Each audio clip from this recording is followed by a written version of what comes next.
This episode of Scab Talk is brought to you by Lethal Gaming Gear.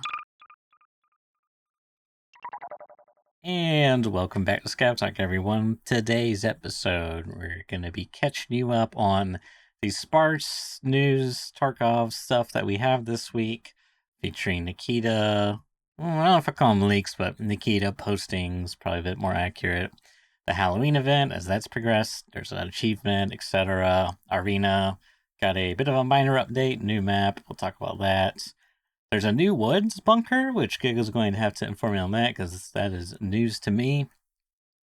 We had some technical issues of traders, as per usual. Nothing is ever perfect in the BSG Tarkov eco space, that's for sure. Finally, Giga's doing an experiment of 236 Scar L and AUG, since they all got some new attachments. Yep. Pretty much. That's pretty much the stuff. So yeah, the Halloween event is continuing. There has actually just been a tweet posted out saying that it is going to finish on November the 11th. So as usual, it's going to be Monday morning before this cast goes out. So by the time it goes out, the event will be done. Every single time. I mean, they're pretty much regular now. They like let it run in the week, let it run through the weekend, and then close it off on Monday. I think it's good actually that they do it like this. Oh and yeah, give I people just hate that it's Monday because it's screwing over our broadcasting capabilities. Yeah, exactly. It's it's like, well, the information on one hand, and on the other side, they always produce the leaks on the Friday night. Just who's to know what's going to be, coming through today while we're live. You never can tell. You never can tell. So anyway, that's going to be live until 9 a.m. my time on the 11th and 4 a.m. Eastern. So if you didn't do it over the weekend, then you're not going to be able to do it. And it's going to just close off everything from the Halloween thing. So the achievements and the tasks will go away. The hideout design, there's like spooky pumpkin Halloween hideout design, that's going to go away. And the pumpkins will stop spawning on all of the different maps. So that's going to be the end of it. I know this event has really been very... we would call it very Marmite, right? But it's been some people really love it and some people really hate it. And there's not that many people in between. Like, people have just left the game until it's over, and some people are just playing it as much as they can because they like it so much. I think the zombies modes are always kind of, it depends how you feel about it. I thought it was quite fun. There's also a skew obviously towards more experienced players who are enjoying this, because it throws a huge spanner into everything that you normally do and really makes you rethink everything, which is kind of cool to work out.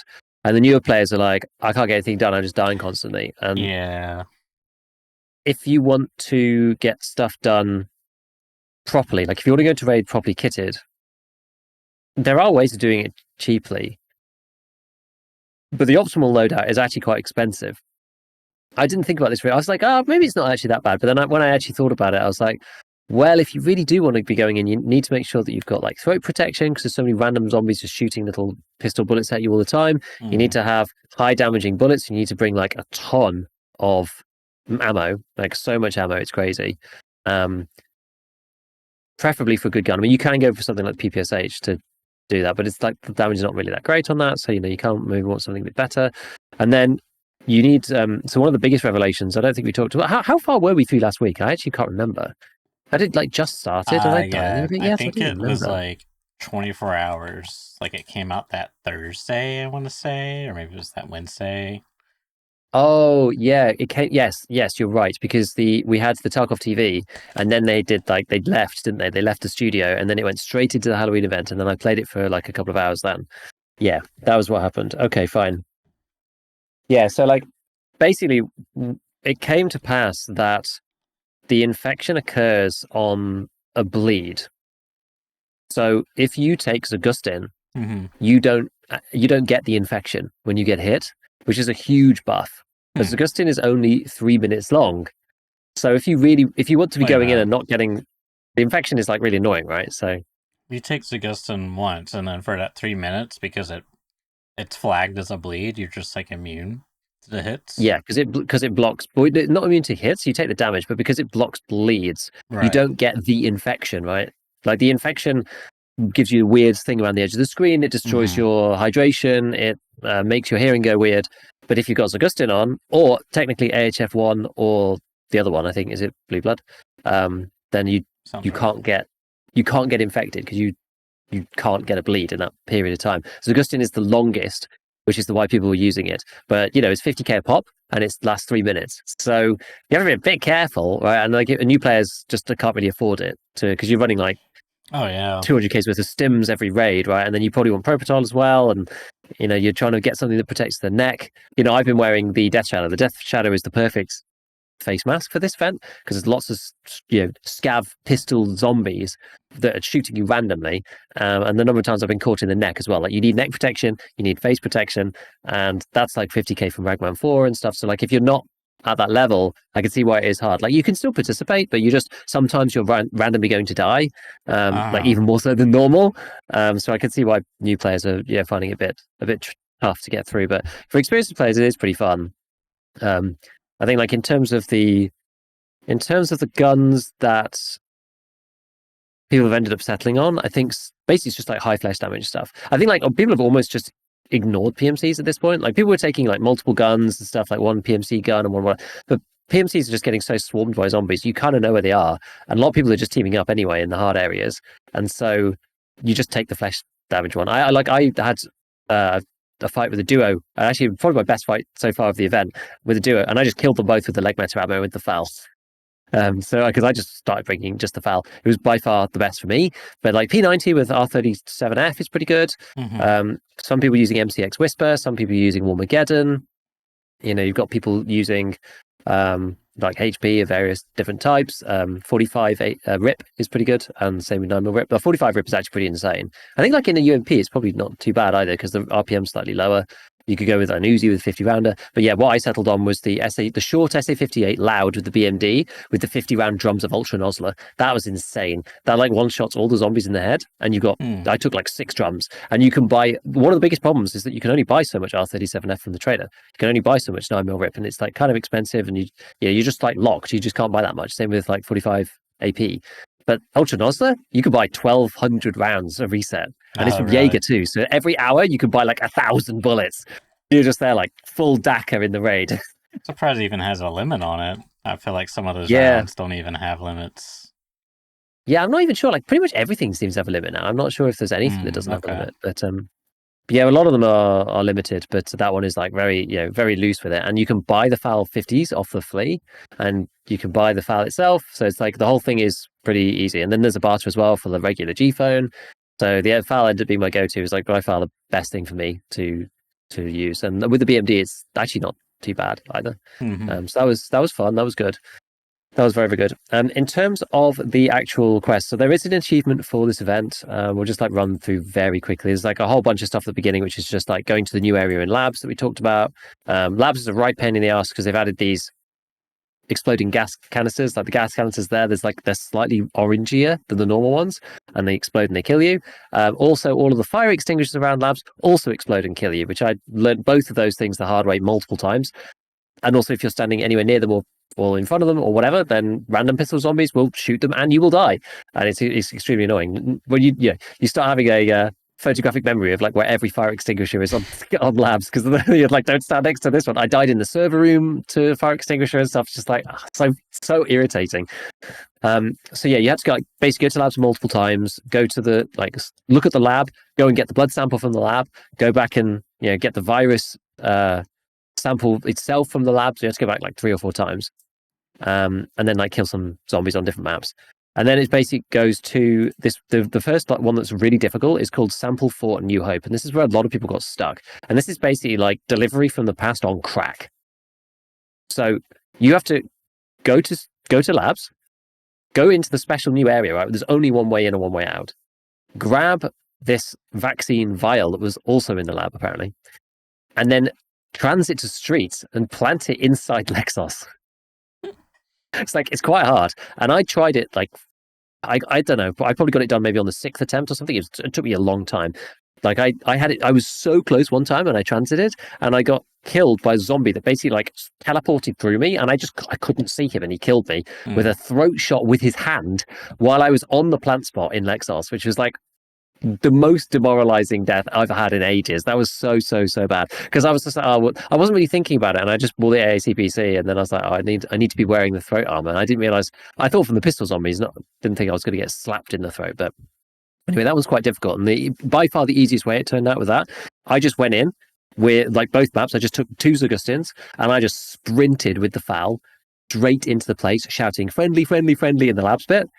And there wasn't actually anyone there that one time, but people were actually like, I was trying not to be friendly to people, like kind of like, and just avoid them. But it is just by far the easiest thing, just to run in and shout friendly. People normally will let you go. And then with streets, I just like beeline it, because I tried to, like, the first time when I got killed on the spot, I was trying to like methodically go through the map and stuff, but it's just like they spawn infinitely and you just don't have enough ammo, and there's just so many of them and they just keep coming. So I was like, well, we're just going to have to run. So we just like sprinted in, cleared the area around the bottom of Lexos, and then planted the thing. And it was like way easier. It took me like 15 minutes, which was quite annoying after spending like 2.5 hours doing it. So that was really tough, and that one got a lot of people stuck. And then you just had to like kill a load of other zombies. And then basically you get to this like fork in the road, which is quite interesting. Where you get the end of the event is you get a quest from Giga, and you also get a quest you get a quest from Therapist. Let's talk about Therapist one first. So she says, like, the vaccine that you found is a real treasure. With the help of my former Terror Group colleague, we finalized the formula for the vaccine. Unfortunately, administering the drug is fatal, along with neutralizing the virus, right? This is from Therapist. So she gives you 6 of these, they're called the fatal vaccine. And you have to put them in the water supplies. You have to go to like the river and customs. You have to go down to the water on woods, whatever, like basically put it in all the water and it'll fix everything. So, but when you accept that quest, you get like a message from Jaeger pop up straight away being just like, you do realize that she's, made this thing in conjunction with Sanitar, right? Like, are you seriously going to spread this everywhere? Like, surely she's got to have her own special version, either for selling it or like for her own purposes, like the true vaccine, not the one that's going to kill everybody. And so there's kind of 2 branches. You can, like, she's given you all the vaccines, so you can just go and do hers and get the I can't remember what it's even called. It's called, fatal outcome achievement, right? So that's one achievement that you can get for the quest, which is kind of like the bad ending, but it's easier because you just go and plant all the stuff. For Jaeger's one, you have to do like 1 step extra, which is you have to go to Shoreline, to Sanitar's office, unlock it, and find the actual vaccine in Sanitar's office. Okay. And then kill him. So you have to kill him and find the actual vaccine. You have to kill Sanitar. Oh, okay. Yeah. So I was thinking Jaeger. But I gotta kill Jaeger. No. He was spawning 100%. And because of the zombie stuff, even though, so when I did it, there weren't zombies on Shoreline, he was also friendly. So it was actually not that hard. Because I managed to screw it up. Well, all of the scav bosses were friendly with players, I think, until you shoot at them. Okay. So, but even then, I managed to screw it up. Right? He went to Pier, and he was on Pier, and I went to Pier, and I was like, oh, I know what. There's like guards everywhere. There's like 8 of them. There's like 3 scavs, 3 guards, like Sanitar himself. I was just like, And I was just stood next to them, just like, how am I going to kill him without like just immediately getting popped here by all the AI? So I was like, I know, I've got a great idea. I'm just going to throw one of my grenades and kill all of them. Well, the obvious happened. Because I was like, well, I'm friendly, so surely they won't move. Well, obviously they did move because it was a grenade, and I chucked a long fuse on the floor. So I killed nobody, and they all ran out of the place. And then I got shot in the head by a guard about 5 minutes later, trying to clear them out without killing Sanitar. So I was just like, no! So I had to go back and do it again. And the next time, basically, I just like peeked around the corner and just killed Sanitar first, and then also managed to get killed by a guard the second time because I took 7 shots of T45M to my left arm, apparently, from the, I shot one of the guards in the head, and he turned around and just completely laser beamed my left arm and killed me, apparently. But I was like, anyway, didn't matter because we got the quest done, it was fine. And then you basically take Therapist's vaccines, and then you have to put them through the med station to craft the real vaccine. And for that, you need the old, it used to be called super water, and now it's called purified water. The big canisters you get out of the water filter thing that's the ingredient for moonshine. You have to use those, and you have to use, like augmentin and stuff like that. But that meant the super water prices went completely crazy for a while, which was quite interesting. But when I did it, it wasn't too bad.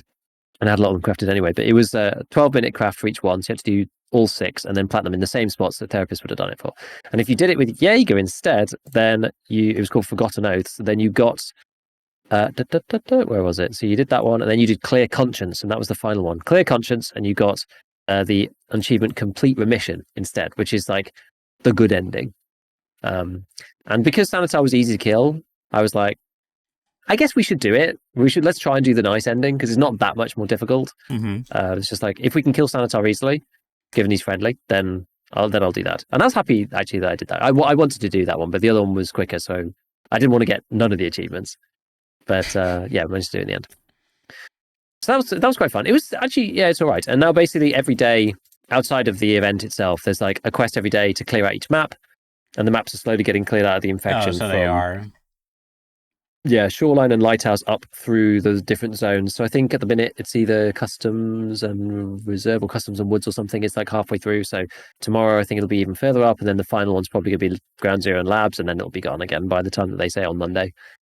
So yeah, there's like a quest to kill like 60 zombies from a certain distance and all this kind of stuff. But like, I just really wanted to do the achievement one mainly because that's like the primary thing. I'm not that fussed about just going in and grinding zombie kills.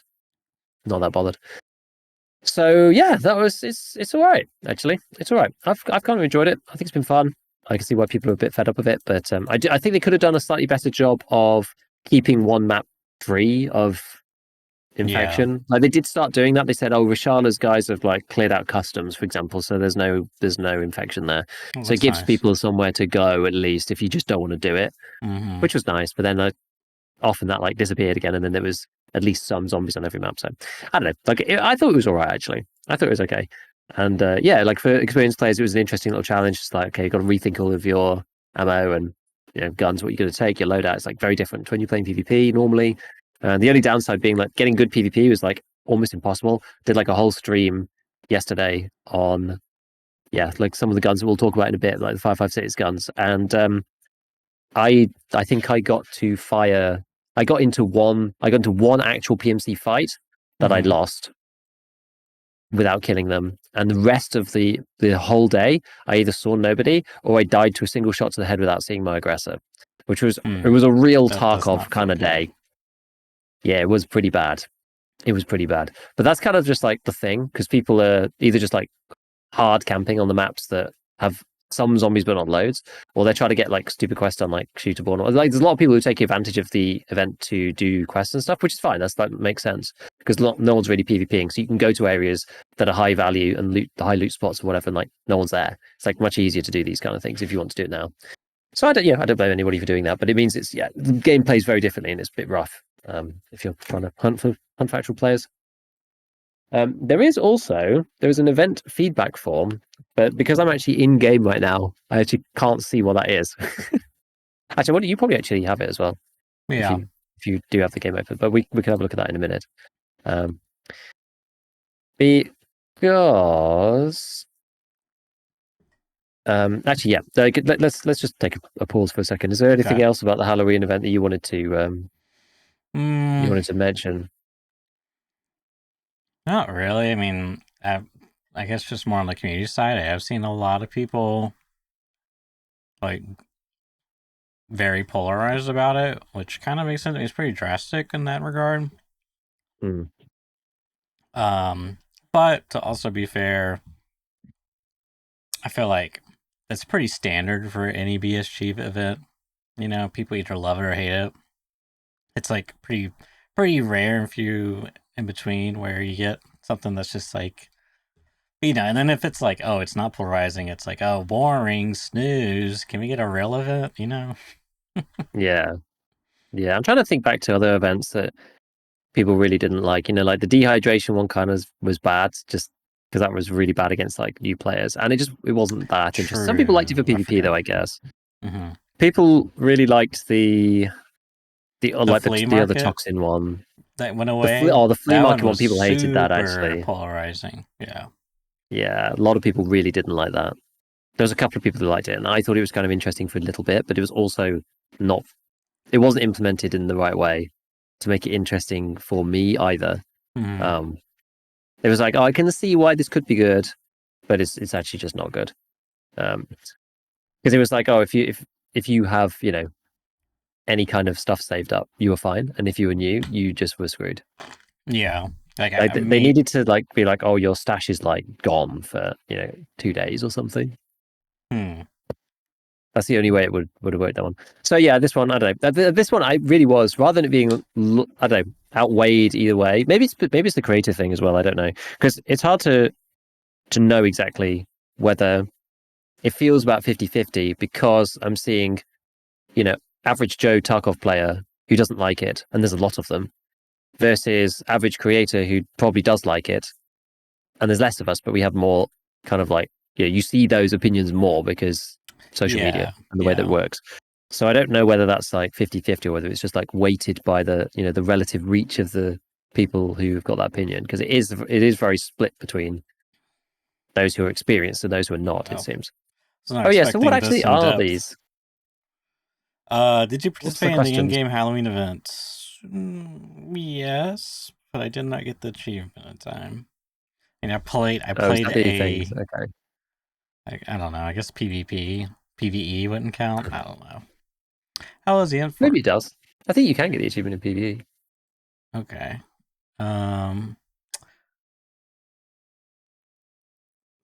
Extremely difficult. How difficult was the event for you? For me, extremely difficult. Went into factory twice, thrice, and Factory's super hard. Yeah, I just don't have the patience to go look for bolts on like customs. Like, and I was like, oh, woods is probably gonna be a good map. It's a big open field, but then I'm like, oh, I also just don't have the patience to traverse woods. Like, I'm just so over it. And like, yeah, factory, there was just a lot, and like, you kind of cheese them by getting on top. I think the other thing for me is that you couldn't loot them for anything, which is like, it would have been nice if you could loot them for like a bandage or like a heavy bleed bandage or like, some crap tier ammo, and just like just anything. So that was a little weird to me as well, but. So what's this one? What were the main difficulties you encountered during the event? Yeah, large number of affected. Large number affected. Teammates that probably would. Yeah, I guess that would have been helpful. More guns, more firepower probably would have been good. Zombies have heart helpful. Yes. Difficulty AI zombie. In-game tasks. I don't even think the AI zombie was AI. Like, and what's the other one? Lack of uninfected locations at the start. Oh yeah. Yeah, I mean that's like a non-factor for me. It's just there's so many of them, and I don't know. The headshots seem like more effective than body shots, but not like to I don't know. It felt a bit not that meaningful to shoot him in the head, but yeah, it's because you needed actual flesh ammo to kill them there, which is it didn't need to be done like that. You should be rewarded for headshotting zombies. Like it kind of forces you to take something with really high power. Like even they could have done but gave some of the zombies helmets, like penis helmets. Excuse my French.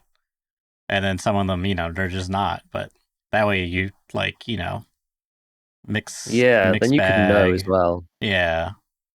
Like there's that sort of glance value then of like, okay, well they will get headshot, but if I'm using ultra nozzle, I might just not pen it then. Yeah, you're like using the actual in-game mechanics. Yeah, exactly. And it's like, oh, it's even more of a like, okay, well I really need to hit them in the face now, or just mag dump their chest. I think that actually makes sense.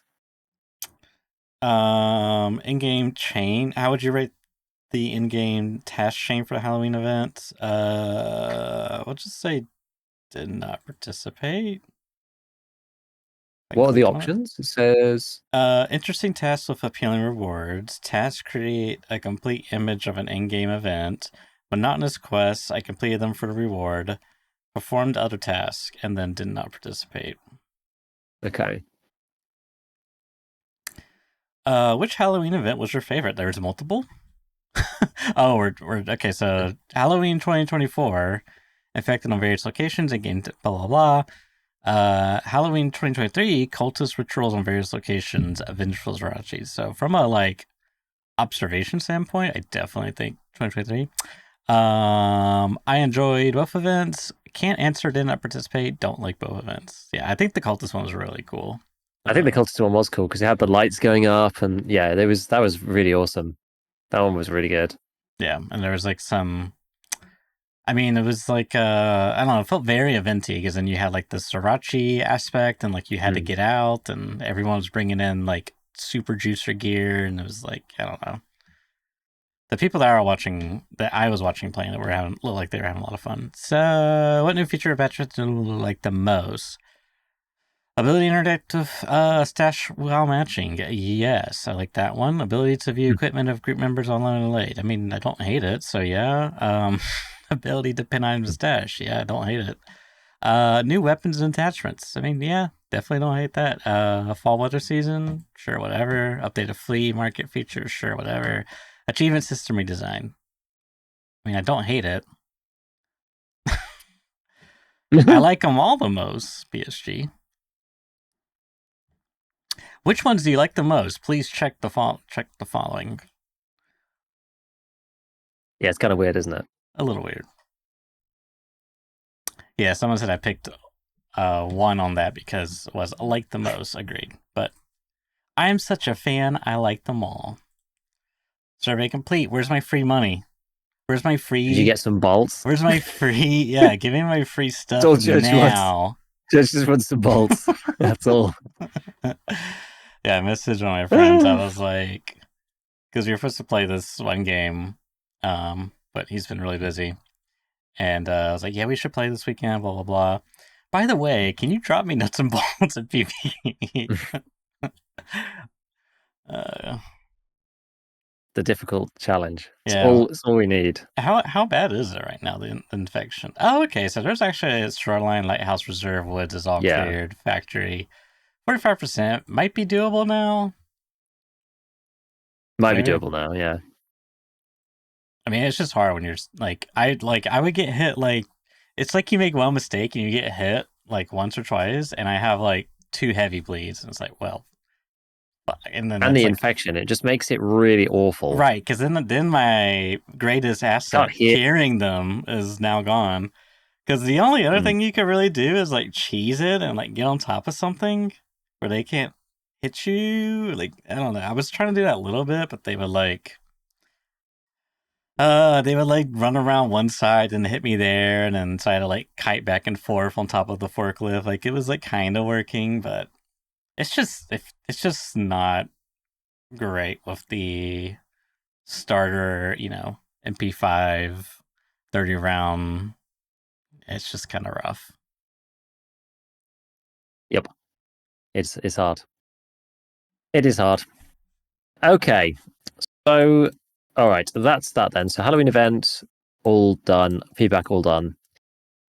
There are a few other bits. Should we do, well, Nikita stuff? There wasn't really anything like super interesting. There was like one thing that he posted, which was a very random video. Oh, it's just like unrelated stuff, it seemed. It was very, very odd. It kind of starts with like various bits and pieces of things. So it starts with someone holding up an, it looks like an M4, I think, but it's like, some kind of like 5.56 AR-15, and then jumps into an in-game model of a jam, somebody clearing a jam on, I think it's an M4, I'm not sure. Then there's like an arena loading screen. People getting shot, obviously like filming for the raid or something. Some people wandering about. Nikita's like big book of like cultist spells or whatever. And someone firing an actual RPG with microphones so they can get the audio for it. That's probably the most interesting part. And then a massive explosion at what looks like the terminal location from the filming that they did. So the RPG, you actually hear the shot sound, which is cool. We know that's coming next patch, so that one is actually interesting. But otherwise, it's just kind of random footage. There's like the grainiest night vision footage of all time at the end. Yeah, trying to see what that is. I mean, it looks like an AK, maybe yeah, I mean, it's got to be an AK. I was kind of really hoping it was a AN-94. I really want that gun in the game. I know, it would be good. Which I think, didn't Nikita say he's like, it's too much of a unicorn, effectively? Yeah, he like said that. Yeah, he did say that, which is just a bit it's just a bit weird, right? Like, I don't know why he keeps saying that. Realism. Because it doesn't make any sense. The AA-12 usage by 2004, 10 models had been produced and were demonstrated to the United States Marine Corps, who did not adopt the weapon. Mm-hmm. Mm-hmm. Come on, man. That literally just got added. Yeah, good point. It just more were produced, sure, but like, are you gonna Yeah. find one in like Eastern Europe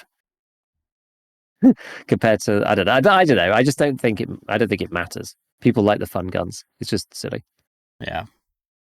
Oh, I was gonna according see, to Ash, the RSH is like even a better example, which apparently only has 2 prototypes huh? in existence, supposedly. Um. Yeah, I mean, it says reconfirmed in August 2023. The Nikita, the A94 that is. I'm looking at the Uh, wiki and Gamescom Q&A, which I mean, so it is upcoming according to the wiki. yes, yes. I mean, there's a Oh, lot fair enough. here. This list is just a primary. Like, what the hell is even? Um, when was this? Dude, I don't even remember this screenshot. 2001. I don't remember this screenshot at all. But okay, were we even podcasting at that time? Like, what the? Maybe not. I mean, that's like 3 years ago. Oh, look, that's the scar. Oh, that's That's the the new new Scar scar stock, stock. Back in 2021, it was there all along. March 21. And that's the AK. The oldie waffle. Yeah, what's this? That's the is that the AK-12? Looks like the AK-12 I think ish. it's the AK-12. I'm not sure. That's Well, now funny looking back on these things. I know. Now I just want to go back and click on these hyperlinks and see where they take me. But anyways, It's crazy they have all the hyperlinks there, actually. yeah, yeah, good on them. Oh, look, this one's very recent. God, there are so many. Like I'm scrolling here. I mean, we're probably like 3 pages down on just the primaries, and we're done. Like, what is even this? VZ58? Some type of like It's going to another be AK some other variant? country. Yeah, it's going to be some other country in Eastern Europe, and they've made their own AK. There you Yeah, go. The Czechoslovakia. Czechoslovakian AK. There you go. Why? I will say though, the Finnish AK, I think it's the Sako, SAKO. I've always liked Yeah. that design, especially the Is more that in the like list here? modernized. I don't see it. I don't really see it. It looks kind of similar to like. I mean, it kind of looks like an AK, right? Shocker, I know. Let's see if I can. It's like the RK62, I think. Oh yeah, I'm Yeah, looking at it now. I just looked it up. The yeah. R762 RK62. It just I don't know Based something based on the about it. Polish licensed version of the Soviet AK-47. Hmm. Like the first iteration's just like a metal pipe with like a butt pad on the end for its stock. And I think the magazine is like actually kind of unique where it's like slightly angled outward if I'm not mistaken. Um but anyways, the more modernized version I think they look pretty cool. But yeah, I mean it just looks like an AK. But I don't know, something about the folding stock and just I Hmm. don't know. Weird. It's basically just from me playing online video games and being reminiscent of that gun in one of those games. So That's I mean that's the reason why the Air 94 is so iconic for us as well. this is You know, true. it's often the way. It's often the way. Sure. So yeah, I've been following these guys. They've posted like, all sorts of stuff, but there's nothing really that interesting. A lot of it is just general, just shots of things and them doing like art postings or whatever, like bits around the map and stuff. There Hmm. was some guy kind of redid it as if it was like a PS1 game, which was quite fun. Yeah, there's nothing too crazy going on there. I guess at this point we should probably talk about the arena update, which I haven't actually played because I was busy doing the event in main Tarkov. But Tarkov Arena itself did get an update. I always find it very hard to find their Twitter, but anyway, they got an update over there, and they got a new location, which is Fort, which is the one that we've been seeing played, for a few competitions and things at some of the events. The new game mode Checkpoint, which is basically dominations. It's like 3 points, and you have to go and capture them. And then like the miniature grenade and stuff like that. So at some point, I'll probably check it out. I think Checkpoint is probably going to be more my style. I guess it's like I guess it must be a respawning thing. So that makes more like I'm more likely to play that than I am some kind of Last Hero, or not Last Hero, the Search and Destroy mode, because it's more competitive, and I understand why people like that, and it's kind of more tactical. But I'd rather just like run around and shoot people, and I think a domination mode is probably better for that. But it's teams rather than being Last Hero, which is just like pure insanity. So that's good. The only thing that I really know that may have been caused by this is that I know some people have been having issues with their trade rep, and I have a feeling that it's something to do with the arena patch, which is not great. So I lost a bunch of fence rep when at least it's fence. Yeah. it wasn't too bad otherwise. I lost somewhere between 0.03 and 0.06, depending on the trader, except for fence, where I lost like basically 2.5 rep, which is pretty crappy. So I went from 5 point something. I was like slowly getting closer to 6. Like I'm not a turbo fence rep person. But through various car extracts, I was slowly getting close to 6, and I went from 5 and a bit to like 2.8, which is annoying. And then some people were saying, "Oh yeah, I went in and did another raid and then it fixed itself," but it doesn't seem to be the case. And there were some people who had just got level 4 traders and they're now back down again, which is annoying. So at least for me, it was only a little bit. I've only done a couple of tasks, like handful of tasks here and there, so it didn't matter too much for me, thank God. But I mean, it's just painful, right? And we had a long conversation about this on stream, and I was just like, it's so annoying whenever they do this and then stuff breaks, and where's the QA? And then we had a good conversation about it, just being like, this kind of thing is quite hard to test, the database syncing or whatever, because like you only really see it when it goes into live. But they don't seem to still have a robust solution to fixing it, right? Because like this happened on Thursday. A day later, my reps are still broken, like they were where they were before. Like they should be taking, I don't know, hourly snapshots of people's rep or something, along with like their quest progression or something along those lines. Because this is like the third time that this has happened now, and I don't know, like it happened just before the wipe last time, and they said, "Oh, we'll just give everyone level 42 and 100 mil." Okay. Then it happened again near the beginning of the wipe, where they had to turn off the arena progression, and now it's happened again. And it's like, come on, guys! Like, it's going to keep happening. That's fine, but like, you need to have a backup or something. You need to put something in place. I actually don't mind it messing up, because that's what happens when you put new features in. That's fine. But the fact that they're not like, "Oh, this has happened 3 times now. Maybe we should make a way to fix it next time, so that we can easily back it up." Yeah. So I don't know. We'll see whether they do put it back. But I mean, it doesn't matter to me that much. I'm not bothered. It's the principle of it that's annoying. So that's the thing. I don't mind. Yeah. Hey, like to chat saying like, "Hey, it's beta," but it's like, I know they're being sarcastic as well. But it's like, yes, and that's fine. But then when something's gone wrong, it's like somebody was talking yesterday about like the invisible players bug, and I was kind of like, I'm not almost. I'm like way more sympathetic about that than I am about this, because that was like probably notoriously difficult to spot. Doesn't happen that often. It's like some weird thing to do with networking. It's like hard. That thing's hard. That's a hard problem to fix. Whereas this, there's a way. Like it's just numbers at the end of the day. So like it might happen. You but you could roll back people's individual. Like if you know it's a potential pinch point, like it's happened a few times, then you just have something there so that you can roll it back when you need to. Because that was the thing the first time. They were just like, "Oh, we're going to give everyone the stuff," because like we don't have a way of doing it, and they still don't seem to have a way of doing it, which is a bit it's starting to lose it's starting to not be as fun. Not on the third or so time. I think people are starting to lose their patience. At least I am a little bit with it. But anyway, I don't know what causes it. I don't know why it would happen. I was just playing, and then that was it. I didn't even accept any tasks because I was just doing the vaccine one, and then all of a sudden, boom!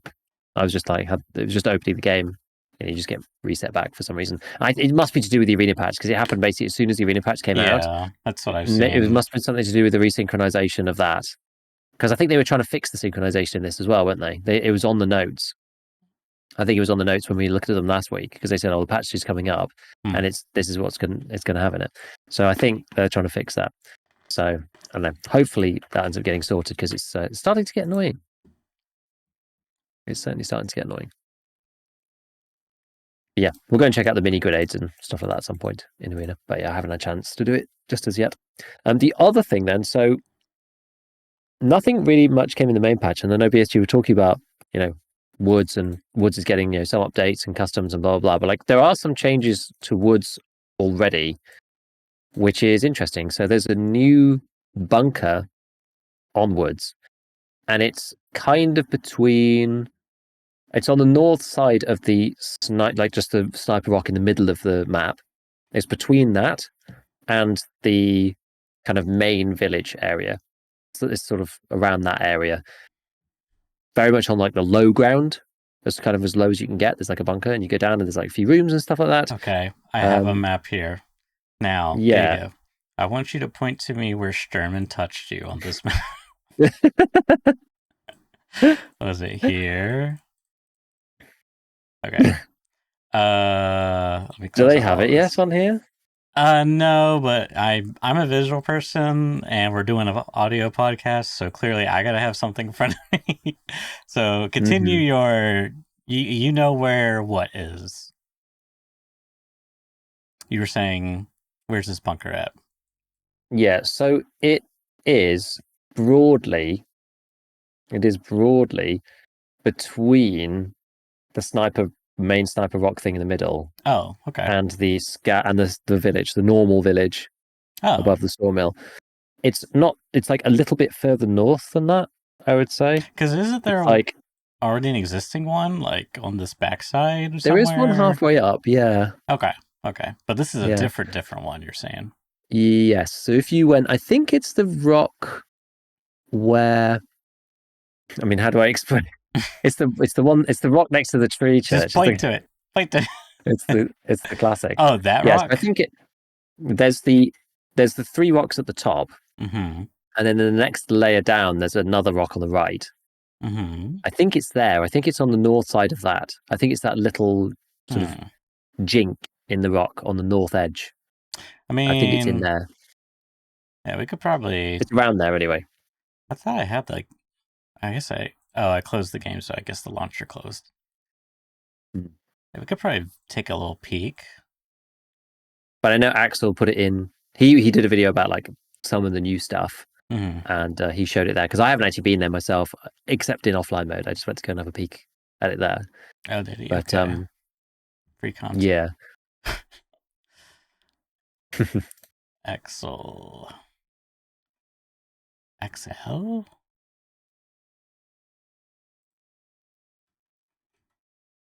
Can you find it? The video was called Silent Changes in 15.5. Oh, YouTube video. Okay. I was trying to like search Twitter. I don't know what I'm doing. You said hidden changes? What was it? Yeah, it was called Silent Changes in 15.5.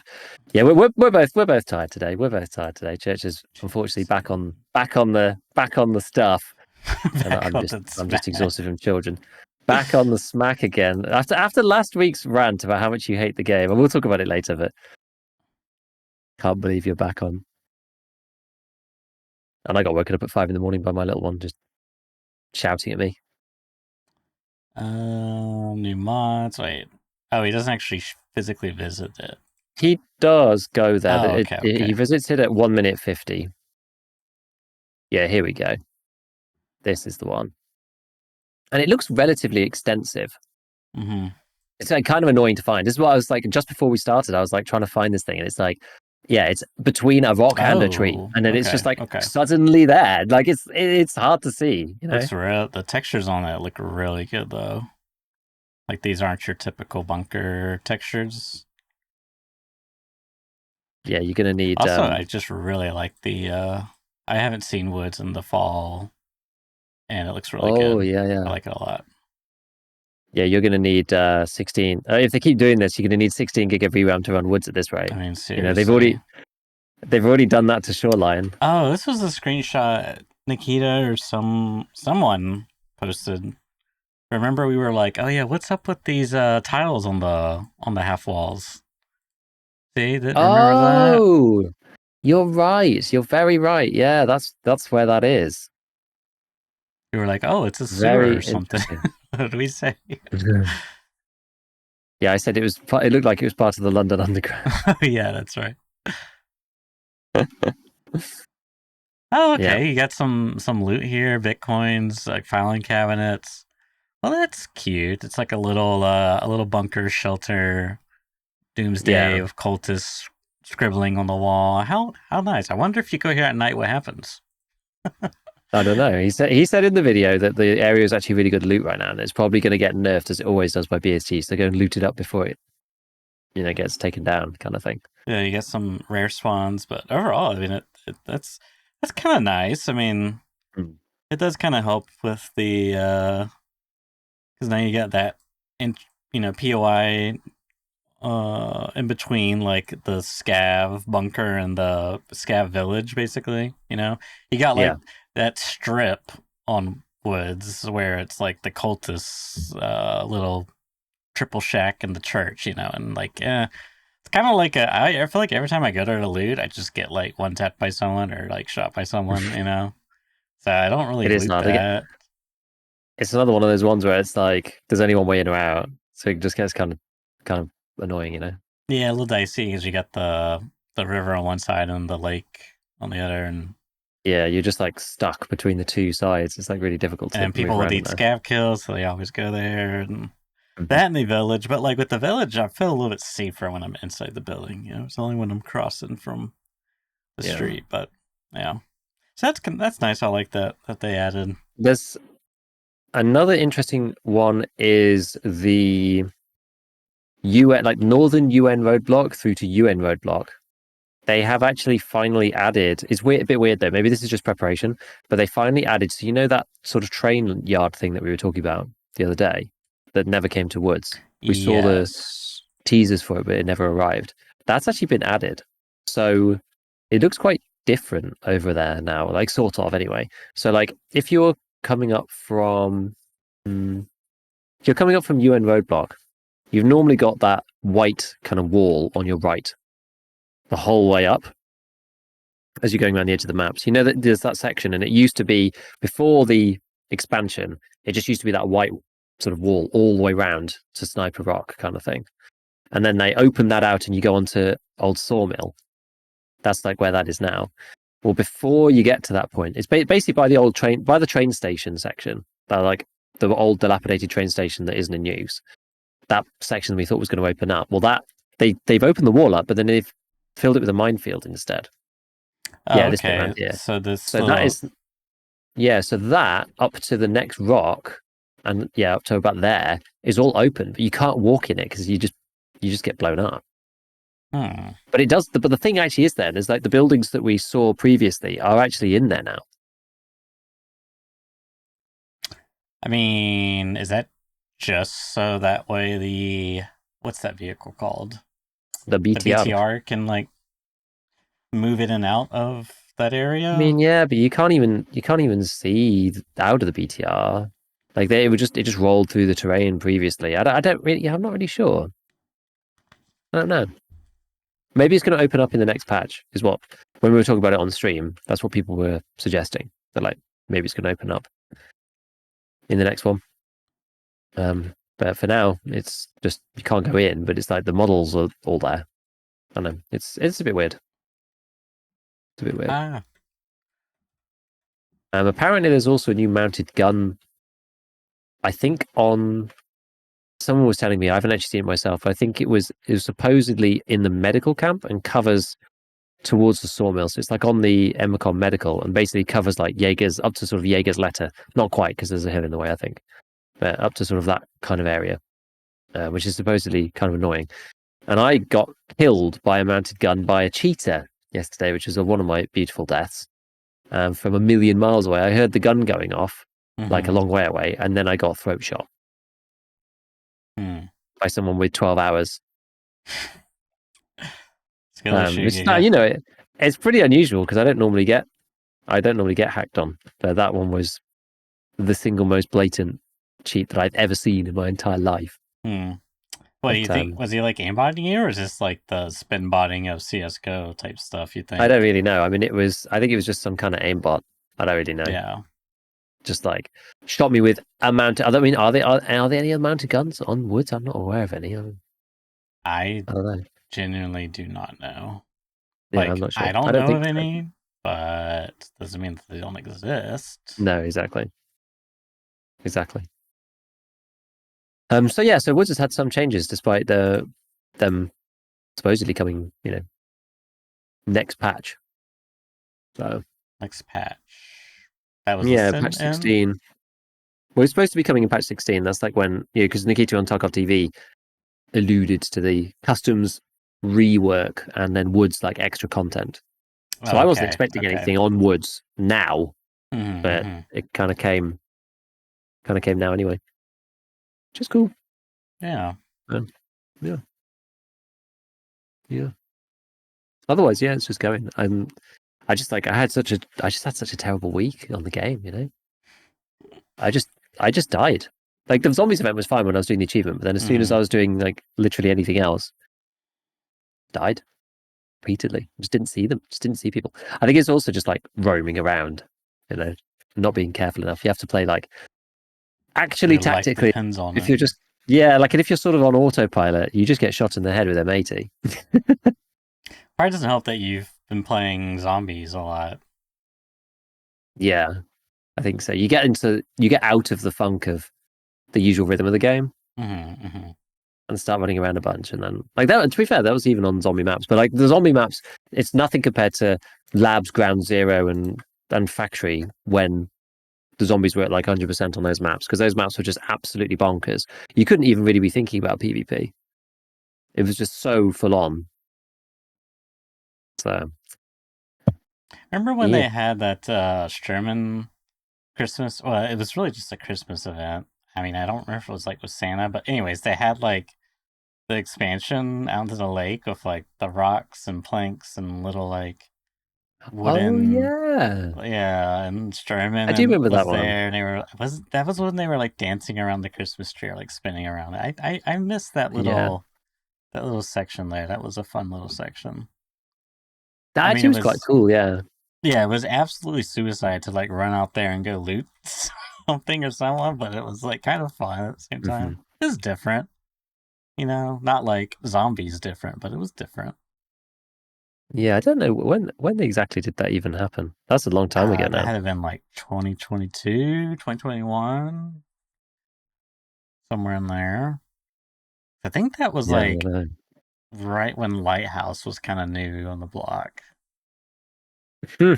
I think. Good memory if that's true. Because remember the Christmas tree on Lighthouse was on the shore near the scav house thingy that you extract when you go underneath it. You sure? Yeah. I think that's where that Christmas tree was. Oh, I've just remembered something, by the way. Okay. There is a new extract on Woods now, as well. Oh. Really? And it is a green flare. And it is called Powerline Passage. I like how they called the co-op one Friendship Bridge. Anyways. Powerline. Oh yeah, I do see it. Yeah. So I was slightly disappointed about Powerline Passage because I thought that it would be kind of in the top somewhere. And it's kind of supposed to, I think, be an alternative outskirts. But it's basically, apparently, from what I've not used it myself either, this one yet. But apparently it's basically in line with Scav House on the same side as outskirts on the edge. So it's a little higher up. It's kind of like... Oh, are you kidding me? You've got outskirts and then the bunker one, and then Powerline Passage is just above that. Oh, okay. Wait. No. So Yeah. it's right. Outskirts CB14, Oh, and it's then like in you but carry on a bit, and Trialine Passage triangulate is like between a those bit two. sort of, it's like next to it, yeah, like That's in line with weird. Scab Hat. It's just like, yeah, it's just on the edge of the map. It's like very really odd. It's like we all agreed on the stream. I say we all agreed. Me and one other chatter agreed on the stream that it should be up by the bridge because By like the nobody can, no one bridge. really, the Scab Bridge like at the top. Yeah, where the scav It should have been bunker's just been at. up there or something. Yeah, because that would make Oh, more I sense. assume that's where Friendship Bridge was. I think it is, but I think the green flag should be up there personally. Oh. Because right now it's like the flow of the map's just a bit odd, right? But that would mean that Mm-hmm. you kind of could leave wherever. You don't always have to slug it over to outskirts. Like I feel you just have to go there every time. Like now it's still Yeah. kind of the same. You get more options if you've Well, got a green flare. I would have thought it was gonna be. Let's see if I can pull it up here.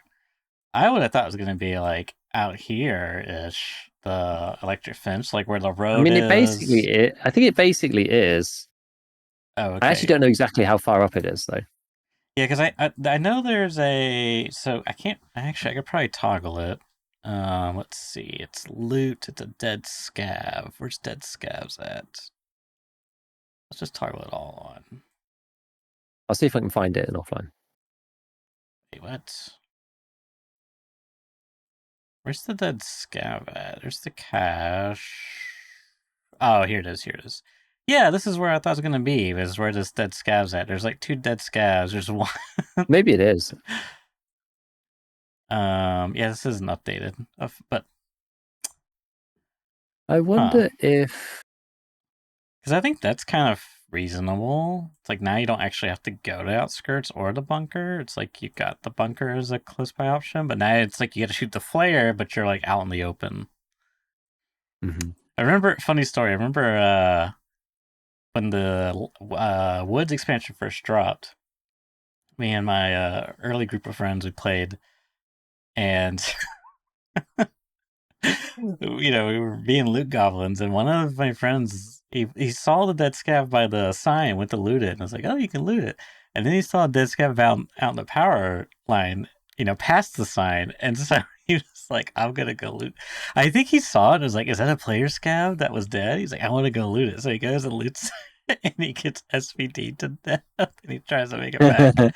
And then someone else was like, "Dang, I want to loot his name is Sin. I want to loot Sin's kit or something." So they went and tried to loot it and then he died as well. It's so funny. It's a classic. Tarkov Yeah, classic. agreed. Okay, yeah, so they definitely Uh, did I'm at the train station. They definitely did just blow up that. Oh, even the fence is yeah, partially gone here too, huh? yeah. But you just can't. I haven't seen a way in yet. Oh yeah, you can see the little train station. Yeah, it's got they got to be like just edging us effectively. They're just like you can see it, but you can't go there. You can Wait, see it, but you can't touch it. exact. I don't see any signs here.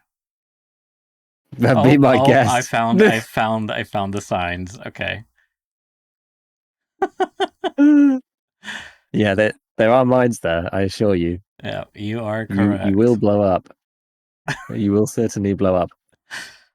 Yeah, so Oh I'm my interested to see god. what their plan is for Woods then, because we know there's bunkers all over Woods, and there's bunkers inside the actual Woods mountain. There's quests to do for Lightkeeper about killing people around the Woods bunker. They've added a new bunker at the bottom that presumably links up with the other one in some fashion. It'll be interesting to see what they do. Oh god, I've got mind as well now. I was outside the fence line even. I was trying to find the Trying to get a so I was still better trying to find the view. exit. So hard to see though. It is once everything goes blurry after you've been hitting the leg with a mine. Yeah. SV underscore God mode. SV underscore no clip. Exactly. Oh, now I'm being shot up by the SVD person. I can make it. I can do This it. isn't ideal. Yeah, so there are some changes. Mm-hmm. So we'll just have to see kind of like what happens next patch, but it's going to be interesting. I mean, it's all going to be tied into transits, about completing the game, about some kind of weird storyline, all of that stuff, Lightkeeper and whatnot. I think okay. So I think the new exit, I think it's actually quite well signposted. So you basically get shot if you go anywhere near it any other way. But what's the best way to describe this? If you were going from USET camp to outskirts and you just walked kind of straight there, all the way along the edge of the map. Mm-hmm. When you get to the where you were saying actually about like the where it's called like Bunker Overlook or whatever, there's like a road. You see the Oh road yeah, there that yeah, goes yeah. off the side. That road now has there is a flare pistol like logo with a Oh, green okay. arrow and a big green exit in green kind of like spray paint. So you Okay. can now, I guess, it said signal flare area. Oh god, I'm still getting shot. Let's try it. Let's try it. See if it works. Or if I'm just going to get killed. I'm not sure if I actually did it right, but we'll see. Okay, it looks like it is going to work. Yeah, so you wander out of that side of the map, and then boom. Cool. I like that. I guess Thematic it's slightly higher up. as a thematic location, and also like strategically, it's a little less. You don't have to go to outskirts. You can take a risk. It kind of mirrors the opposite side of the map a bit. You and Roblox being actually, I forget. Is you and Roblox 100% or is it conditional? Like, cause you have to have the light on. I think it's UN is 100. conditional. Is it okay? It's RUAF that's sometime. Northern and RUAF. RUFC is the green one, the green flare one. The one that's got like the green flare on it. It's the one opposite UN round block along the bottom, past factory gate. Let's go along the wall. Yeah, that Oh one there. right, yeah, I forgot about that one. I Yeah, thought yeah, for yeah. some reason I thought Norden I was think conditional. I think Northern depends on where you spawn. I don't think you always have it. Mm-hmm. I think you. I think. I think it's for me. It's usually so rare to actually even have either of those. I've just got outskirts every raid. Yeah, yeah. That's how it feels to me. I mean, that's probably because you have, on average, more PMZ spawns on that side. I would guess. I'm not sure.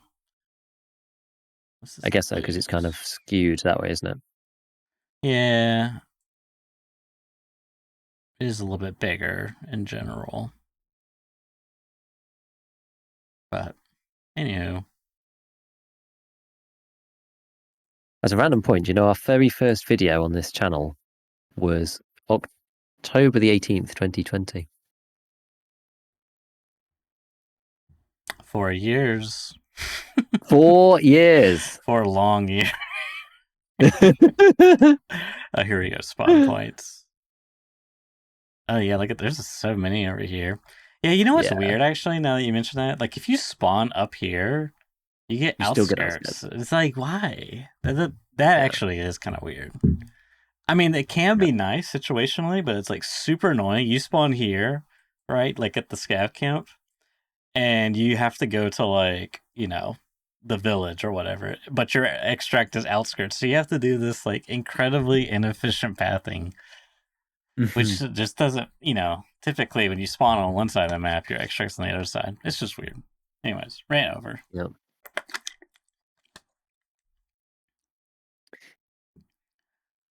Cool. So, what do you want to do next?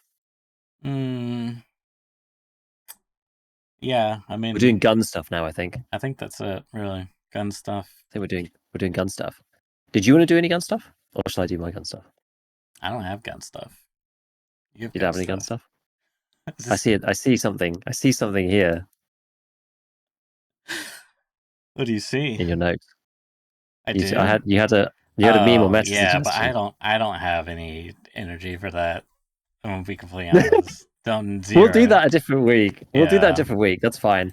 It doesn't really fit with this anyway. Okay, so I'll just talk about what I've been looking at then. So we've just kind of talked on and off about it, and we talked a bit about it last time. But Mm-hmm. the 556 changes, I spent most of my time focusing on the SCAR because the SCAR add the SCAR H, and the SCAR H is actually good. Whereas the 556 weapons, let's just put it this way: I haven't really been using 506 that much. I think with the fairly ease of access of SP6, BP, M80, not so much M62 for me, but yes, if you have that ammo unlocked, which some people do, it kind of means that you don't really need to use 506 particularly. But I went to go and have a look through all the different builds and go and test them a little bit on stream last time. And I'm still in the middle of like making a video about this and just deciding exactly how I want to kind of frame it, I think. But I think that the real combo choice, or at least the four that I was comparing, were obviously the G36 and the AUG, because they've got new parts. The Scar L, because it's also got new parts. It's exactly the same as the Scar H. They're just like completely interchangeable. But the Scar L is also moddable in a new way, just like its bigger brother. And then just comparing that to the Meta M4, which obviously hasn't changed. And what is interesting about it, so the G36, I don't know, I can't remember how much we went through this previously, but the G36 has this new buffer tube that you just can't buy. Like, it's not in the loot pool. Oh, really? Which is very odd. Like, no trader has it, and you can't purchase it.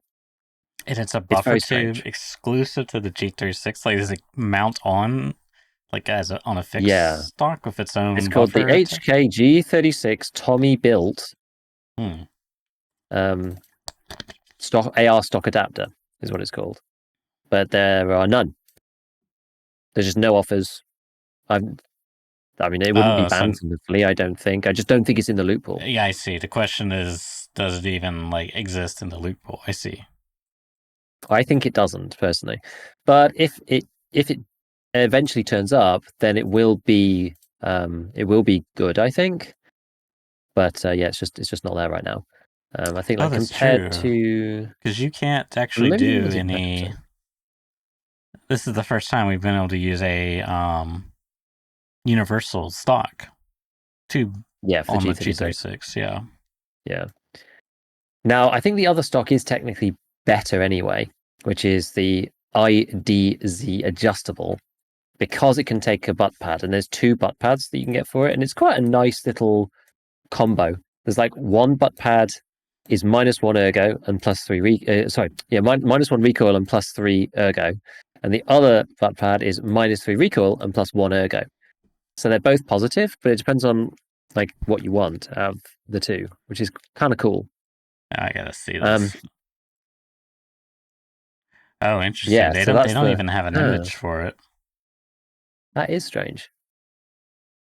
I mean, you can see it in game. It does actually have one, but yeah, the other one is called the ID. Yeah, the IDZ. That one. Okay, they probably just don't have the yeah. They just haven't got like the image sourced yet from someone. Yeah, and then that can take 2 pads. I don't know if that's been linked yet. No, not yet. I don't see that. What are the pads called? One of them is called the convex butt pad, and the other one is called the concave butt pad. Okay, yeah, no image either. But I mean, we should probably just do the let's get the old Battlestate game launcher going. You know what I'm saying? But concave. Okay, so you get -1 +3 or -3 +1. Yeah, I think we did look at this last week. I think we did a little bit, yeah. And then there's 2 hand guards. There's 2 new hand guards, which I didn't realize there were 2 when we were looking first. There's the G36 Knight's Armament Quad Rail, and then there's the G36 Slimline H Key. And one is more ergocentric and one is more recoil centric. But yeah, I mean, if you go full recoil on this stuff, just because why not? How low can you get this thing? That's 2 there, that's 2 there. So that's 50. You can get this to 50.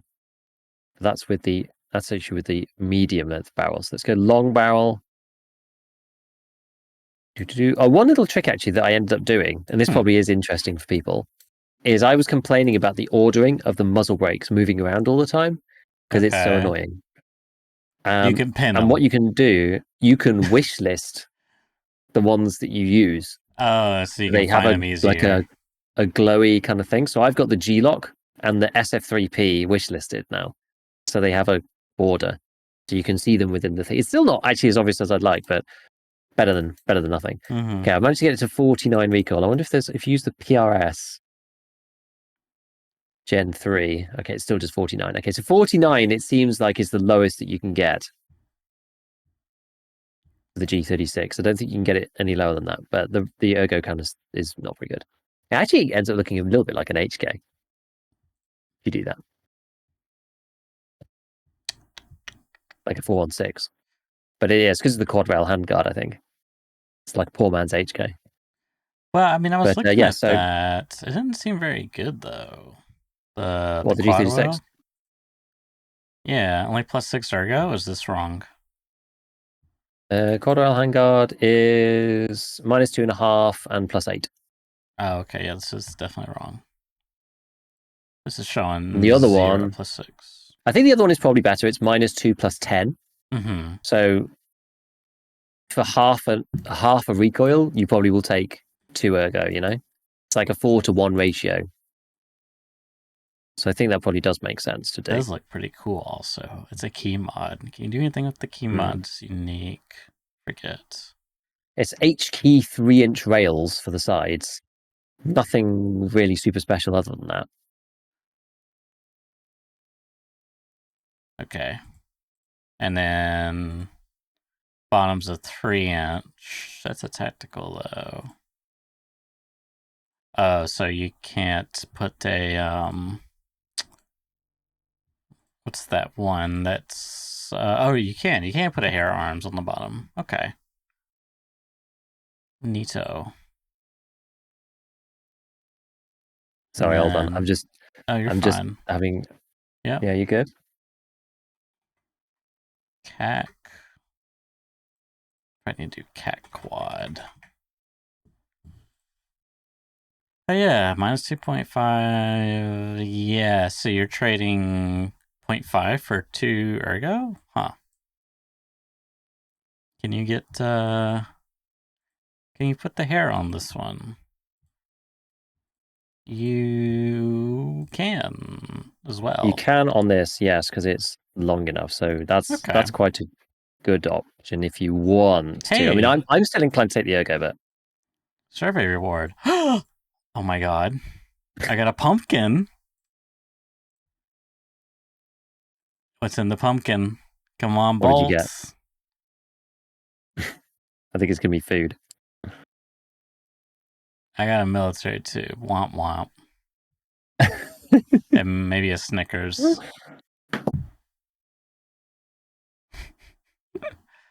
But anyway, Yeah. so what I settled on, I ended Mm-hmm. up settling on a 54 ergo and 59 recoil G36, and that was with the mini monster, Yeah, that sounds pretty good. which I quite like. And then there was one there's one interesting thing about the org that I didn't realize is that there is a new org. So when they bring in these like new base color variants, they bring them in as their whole own gun. There is now the org A1, there is the org A3, and then there is a org A3 in black. So there's a whole new gun for the org. It's the same as the other one, but it's just black rather than the kind of strange kind of tan sort of weird like traditional color. Being all in black is pretty sick. And that one can take like a whole bunch of mods as well. But basically, Okay. the long and the short of the whole thing is like each one, and including the Scar 2, each one has a different TTK, right? Because you've got the M4, which is the old classic with 800 RPM and recoil, which is good, and you can spend a lot on it. And then you've got the G36, which is the next one because that's 750 RPM. Bizarrely, like so, the one that I built, and I think I went for doing the testing. I made them like kind of similar. So I actually, rather than going for the mini monster, I ended up using the Griffin on it just to make it Okay. kind of fair. Yeah. And the recoil on the G36 felt like basically the same as the M4, like fully modded, like fully decked out M4 with like SAI and everything, which was kind of crazy. was like, oh, this is actually like seems really quite good. The AUG is then slightly slower again, 715 RPM. What is strange and kind of hard to understand is that when you stand there and fire at the wall, you see the spray pattern, and that's one thing. And the AUG is worse than the G36 for the standalone spray pattern. And by that I mean it's higher up on the wall. But whether that actually matters that much these days, I'm not really sure.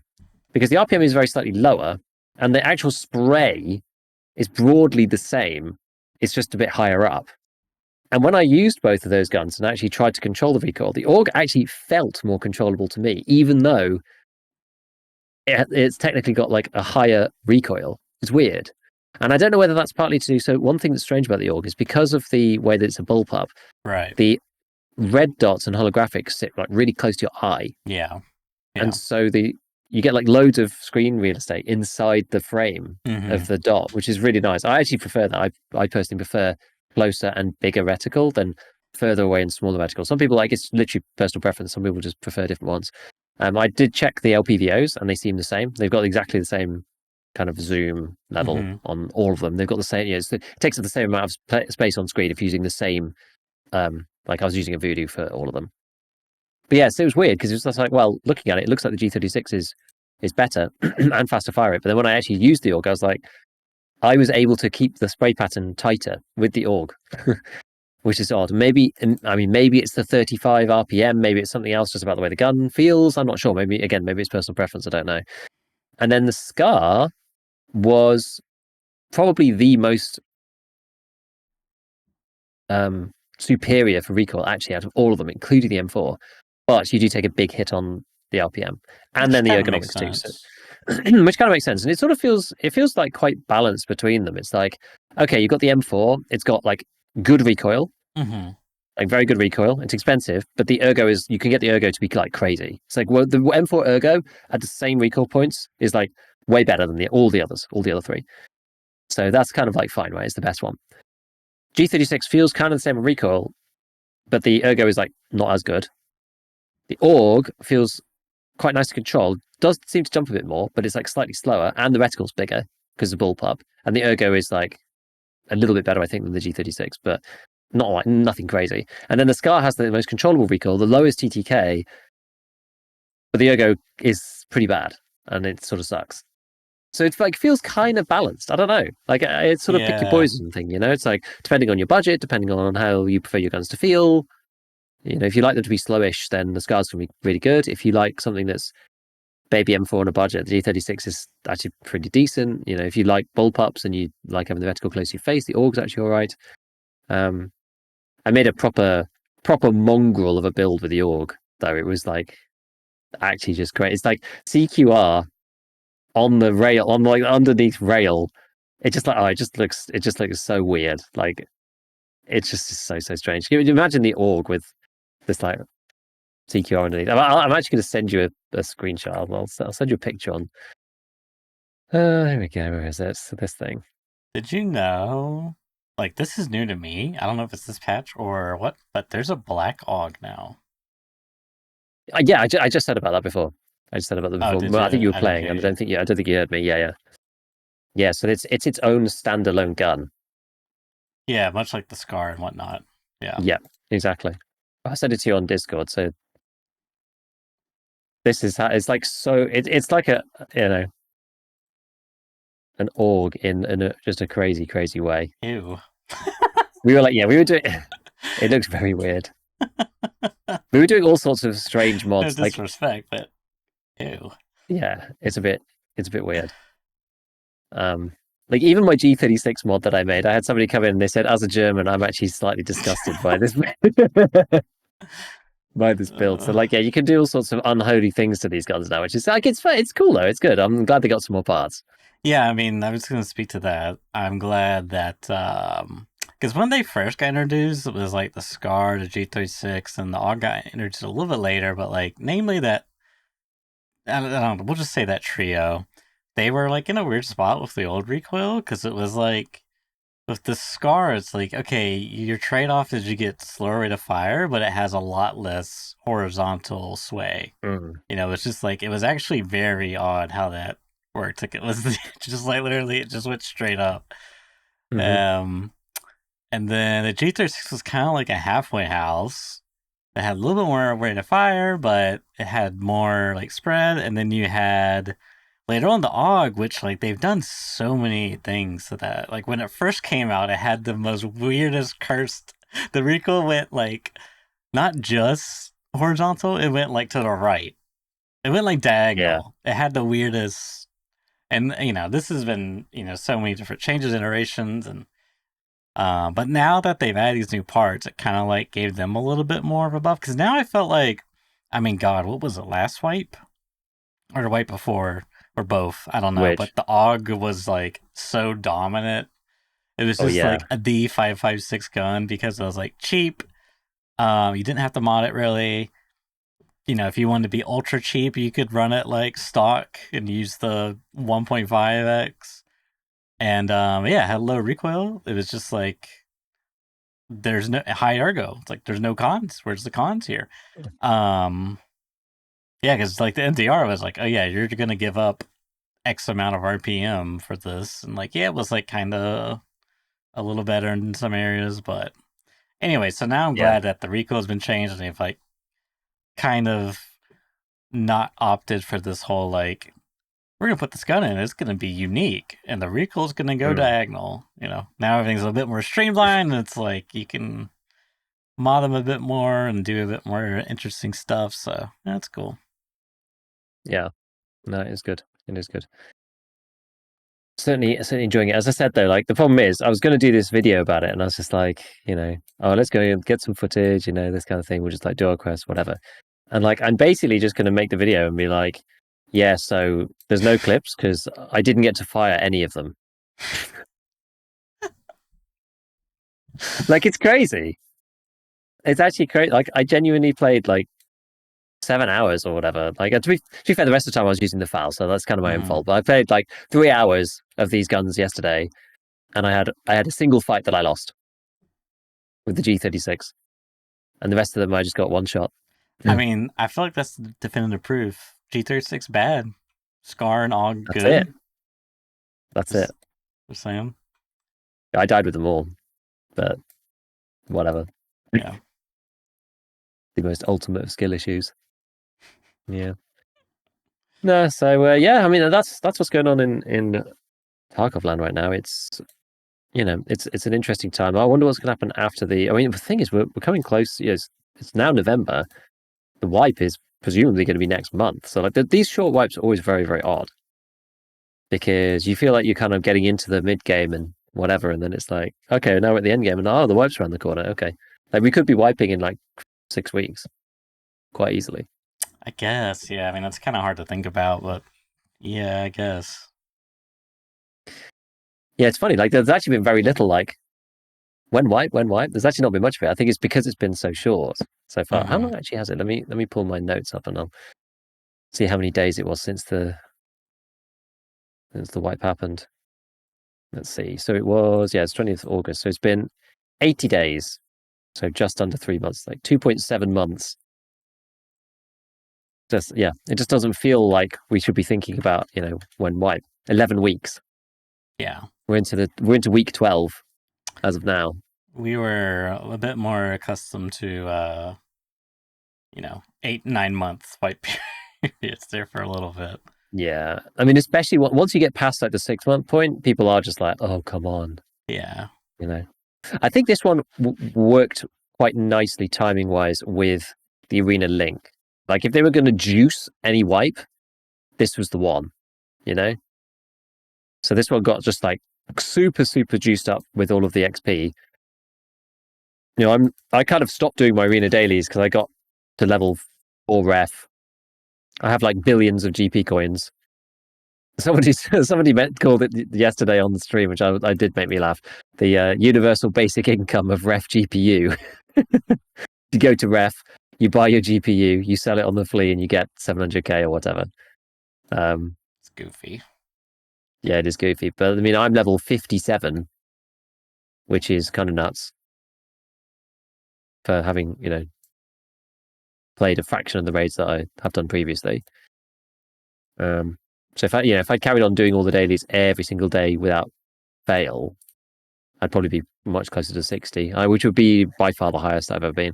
I mean, incidentally, on that basis with Ref, the GPUs are now 660k.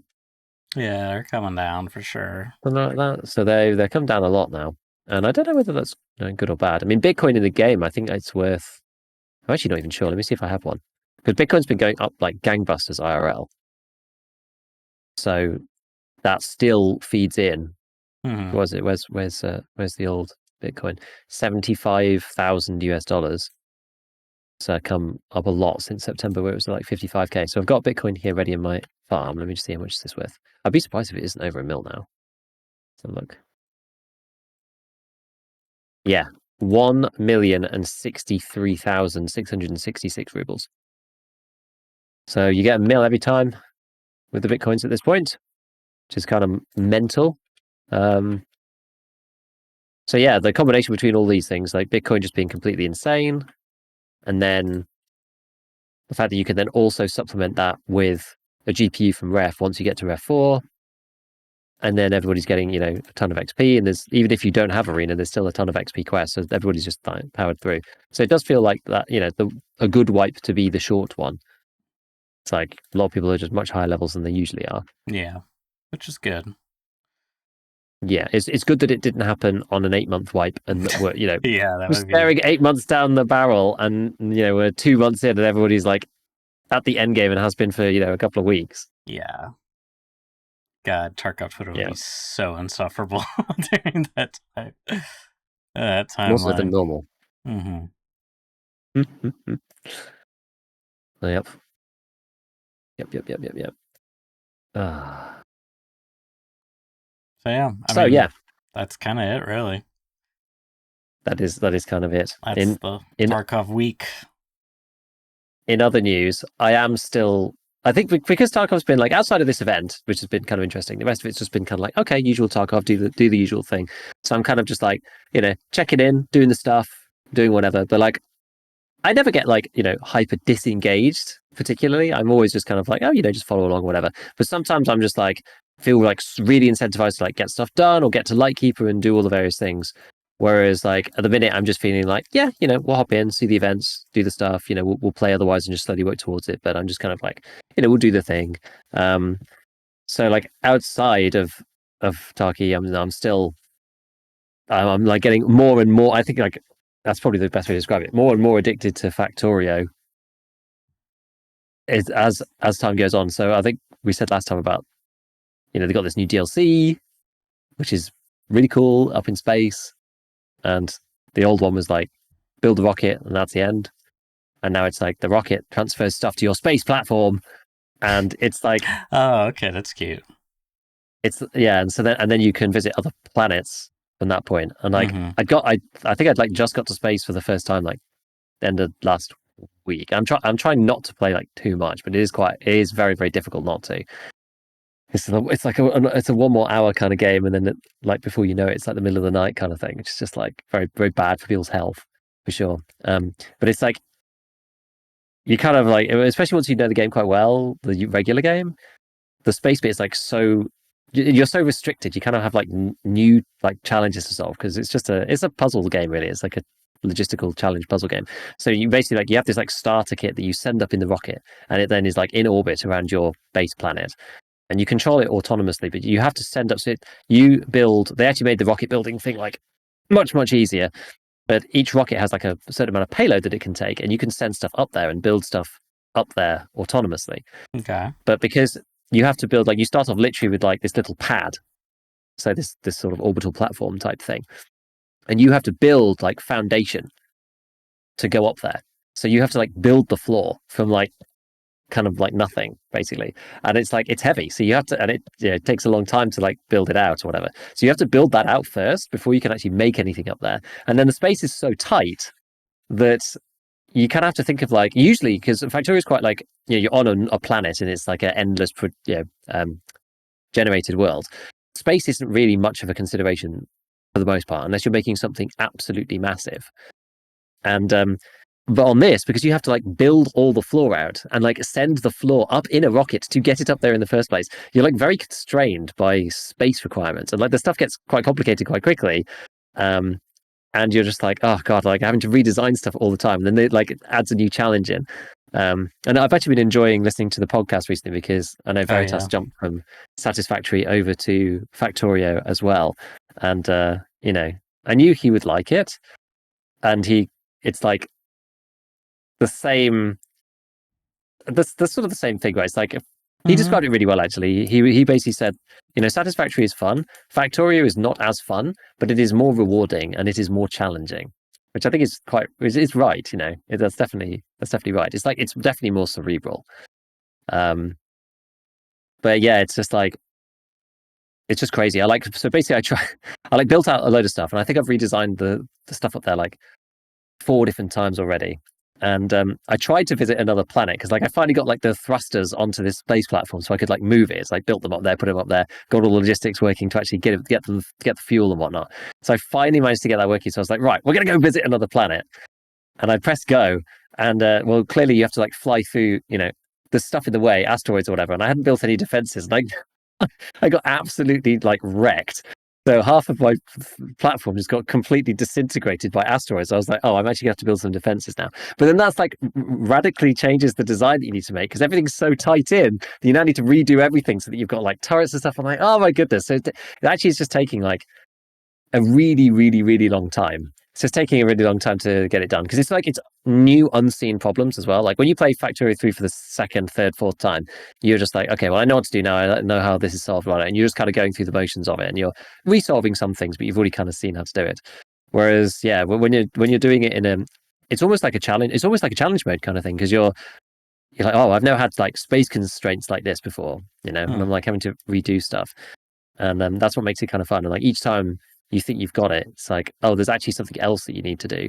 It's like when you got there first off, the basis of the whole thing is there were like little asteroids flying by, and you have to collect 3 different types of asteroids: one for iron, one for carbon, and one for ice for water. And those allow you to make one of the sort of end game researches, which is fine. And you do that, and that's okay. And then it's like, okay, well, then to do anything else to make, the fuel for the thrusters, you have to make it up there, and you have to make it out of a combination of things. But it's because each one is getting each one of these like sort of asteroid miner things is like receiving 3 different kinds of asteroids. You can get like bottlenecked on one of them really easily. So you have to like figure out how to like deal with the wastage and stuff. Like it just gets like super, super complicated super quickly. And then you end up having to redesign it over and over and over again. It's just like so insane.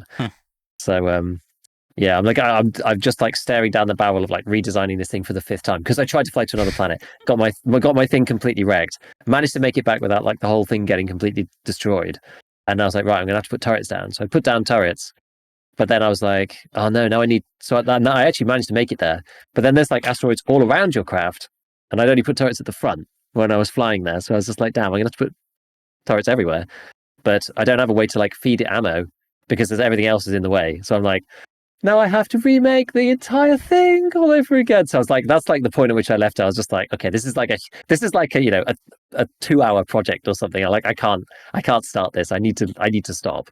I actually just need to stop. But you're like flicking back and forth between like your base on the ground and your base up in the sky because they're both kind of like running in real time simultaneously. So yeah, you're still like defending your base from bugs and whatever down on the ground, whilst also trying to build this space platform. And it's like it's so crazy. There's like the game's got so much content now. Like it had a lot of content before, and now it's just insane. And there's 3 planets that at least I know of, and each one's different. One of them's like lightning, one of them's just like all lava. There's like different monsters and stuff.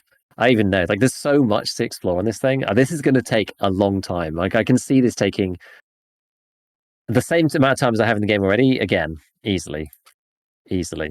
Like it's mad. It's so crazy. Yeah, so I've spent like 40 hours getting to this point, I think, on the new playthrough. Just on this new playthrough. I had 190 hours before I started this one. Wow. In Factorio, and now I have 230. So I've spent 40 hours getting to this point, and I can see it being another 40 Even just like it might honestly be a lot more than that. Like I just like the difficulty of getting like because each bit is harder and harder, right? And it's just like, oh my goodness. It's so good though. It's definitely worth it for anybody who's interested in kind of like automation games. They're sort of exponential games, sort of in a kind of way, because like partly due to the resourcing and the way that it works, right? You make more and more stuff, which allows you to make more and more stuff, but also because of you yourself, like you get better at doing things and like making templates and whatever. So in the end, you can just kind of go, you can like copy a whole design and just like you go from one ore patch to another and you just like start copy and pasting stuff. And because I wasn't really doing that in my last couple of playthroughs, actually. It was only in this one really that I've started using it properly and like in a really, really good way. You can do all sorts, like the game's so well set up for doing like mass automation, even just for like designing stuff. You've got like a whole design copied and you can like rotate it all the way around. You can flip it horizontally so all the inputs flip. You can flip vertically and stuff. So you can have things like mirror imaged on each side. So you can do like a full setup and then mirror it so that all the inputs like all match up and like things like that. And then like, yeah, because you research these bots and then the bots build it. So you don't have to build any of the stuff. You're just like the grand planner, the grand designer, and everything is kind of happening around you as long as you have the materials and stuff. It's it's absolutely insane. It's absolutely insane. Some people in chat are saying like, "Are you playing default settings?" Yes, I am. And yeah, top 10 games ever played in 30 years of gaming. Not tried Space Age yet. Almost scared to because of the addiction. Yeah, I feel like I've actually got more addicted the more I've played it because I like solving the challenges. I don't like looking stuff up for these games. I like solving the challenges, and like I'd already solved the previous problems, and now I'm running into issues like problems that I've not solved. I'm just like, oh my god, I need to keep going with this, right? Like, it's a bit like Tarkov when there's a new patch, and it's just like, oh, what's good now? What's new? You know, it's like it's that kind of thing. It's like playing the same old game again. Like that's fine, that's okay. But solving the new stuff is fascinating. And then like sometimes I very slightly dip into Reddit or whatever, and I just like just a sprinkling of seeing what other people are doing because sometimes there's like I'm like, oh, that's like a cool little idea of this or whatever. Yeah. I don't want to like spoil anything, but sometimes you just need a little like sometimes you just miss something really glaring. And occasionally you'll just like organically, pick up something. But like once I've looked at it all, I don't mind. I'll go on and have a look and see what people are doing, and I'll probably be like, oh, that's such a genius way of doing, this thing or whatever. Because there's so many ways to do it, right? There's like so sandbox that it's almost like it's almost kind of like coding or whatever. Like there's so many different ways to solve the problem. Some are more elegant than others. Some are more resource intensive than others, but maybe more efficient. Some are just super neat. But if you ever want to change anything, then heaven forbid you have to redesign the entire damn thing. Yeah, it's crazy. It's crazy. It's genuinely one of my favorite games of all time, for real, and has been ever since I played it. Actually, like I had friends, and I'm sure I've said this before, but I had friends recommend it to me tentatively, being like, "You will love this game. Make sure you don't have much else to do when you begin, because it's gonna get you." They know, yeah, they know, and I knew as well. And I actually had it in my Steam library for ages. I bought it and was like waiting for the time. And I don't remember the day that I actually decided to like finally get into it. I don't remember. But fortunately, it didn't matter. It didn't ruin my life. But Space Age it's trying. The Space Age DLC is definitely trying. This is as close as I've come to Factorio like ruining my life. Is this mod? Actually, this DLC. It's not a mod. This DLC. It's it's mad. I need to play it. Someone, I think I have it too. I'm fairly certain. I'm like 90%. But yeah, someone got it for me not too long ago, and oh yeah, I don't know, just haven't really felt a strong urge to really get into it. Because I don't remember what I was doing at the time whenever they got it for me. There was some other gaming event thing I was fixated on. That was back in like 2023, so yeah. Okay.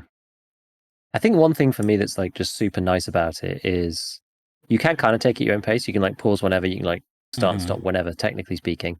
Whether your mind lets you or not is another question. But it's like, especially if you're doing it just on your own, it's quite, you get into like the flow state with it, you know, Oh like doing yeah, this, I doing could that, totally doing see the other. that. It's like, yeah, there's like no external input. You're just like one with the machine.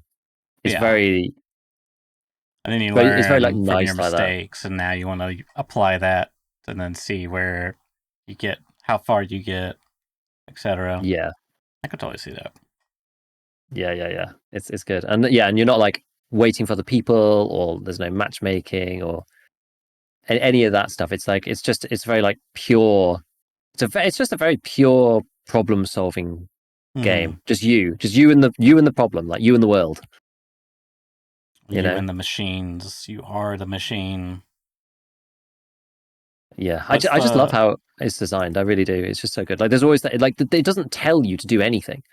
Mm-hmm. It's just like there's just the hidden impetus to just keep going without really even having to think about it, because there's always a goal. There's always something you're trying to do.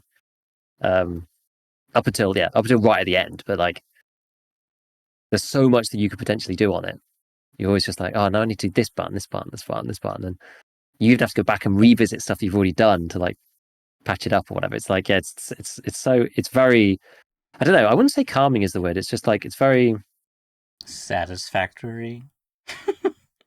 It's very factory. I don't even know. It's just very satisfying. It's that kind of game that just makes me feel kind of complete. You know, I don't know. Mm-hmm. It's good. Yeah. Yeah, I'll put it on the. I'll hit install. I'll put it on the mental agenda. I'll report back next week. Let you know if I made it. I booted up the game. That would be step one. Step two would be play whatever is there for me to play. Be better than playing New World anyway. Yeah.